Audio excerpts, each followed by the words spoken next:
This is John from MJG Education. Today we're going to look at the PTE Academic task, Write from Dictation.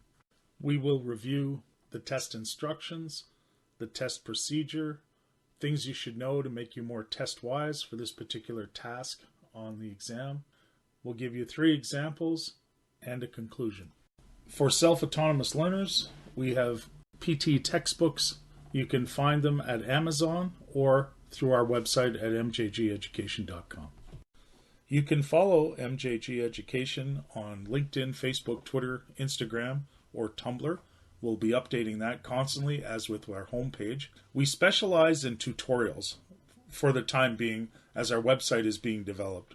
So tutorials in reading, writing, listening, and speaking. We also do lots of mock tests that include feedback, oral feedback, if we do them through Zoom, and of course you'll get feedback in a written form as well. We like to emphasize too that we're a Canadian company. You can save 35% if you're dealing with companies that charge you in US dollars. By all means, come back and check us out. We'll save you a fortune. Anyways, thank you very much and have a nice day wherever you are. The test instructions are as follows. You will hear a sentence. Type the sentence in the box exactly as you hear it. Write as much of the sentence as you can. You will hear the sentence only once. As far as the test procedure goes, listen carefully. Write in the response box. Remember, most people can remember about 10 words for this task, so it shouldn't be a problem to remember. Try to focus on the meaning or just remember what was said and then type it. The biggest problem with this task is people try and write and listen at the same time. You might be skilled in that, that's great, but generally your brain can't do 2 things at once, so you should just try and listen first and then write down the sentence and then type it into the box. That would be the safest way to go about things. Try and write the sentence immediately because you'll remember more of it. And of course, check your spelling and punctuation because each word spelled correctly gives you 1 mark. A few things you should know to make you a little more test-wise for this task on the PTE Academic exam. You're only going to get 3 or 4 of these on the test, and the recordings will all begin after 7 seconds. What's most important is you realize that this is a very high score for the listening tasks. You get 1 point for each word that is spelled correctly. So as an approximation, I'm not saying this is completely accurate, but for example, if you had 3 sentences to type up and there were 7 words each, it would be about 21 marks. The maximum, on the other hand, would be at least 4 sentences, and let's say you had about 12 words to type, would be about 48 marks. So somewhere in the middle there is where this one's going to score. So it's very high.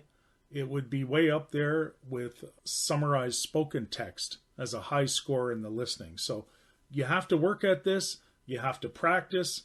You have to practice in all kinds of different ways. I'll talk about that when we get to the conclusion. The recordings for the following 3 examples will begin after a 7-second delay. The following slide will immediately play the recording. You'll have 14 seconds to write down your answer before the next 7-second delay begins. Stop the video if you prefer.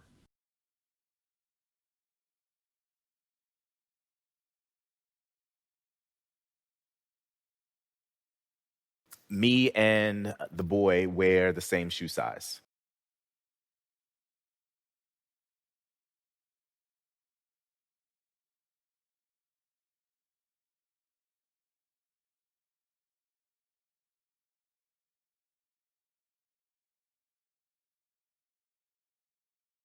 Me and the boy wear the same shoe size.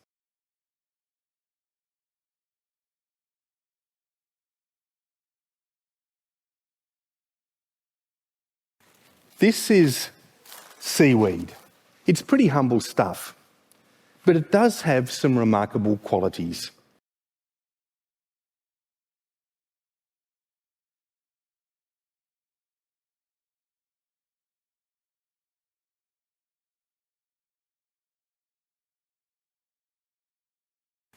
This is seaweed.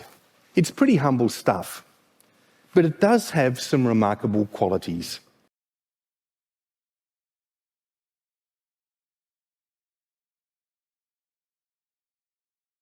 And it's also very dense, so roughly the length of many meters.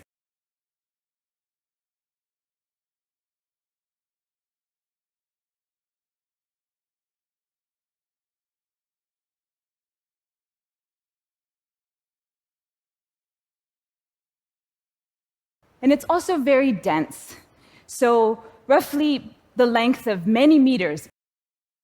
In conclusion, most people can remember about 10 words spoken to them. This task, because you're typing it up, you're listening, you're writing it down, it shouldn't go more than 10 words. Honestly, they'll be in that ballpark between 6 to 10 words, probably. You're going to have 3 or 4 of these recordings. The best way to practice, you should be practicing while you're listening for different voices, because Pearson will do this to you.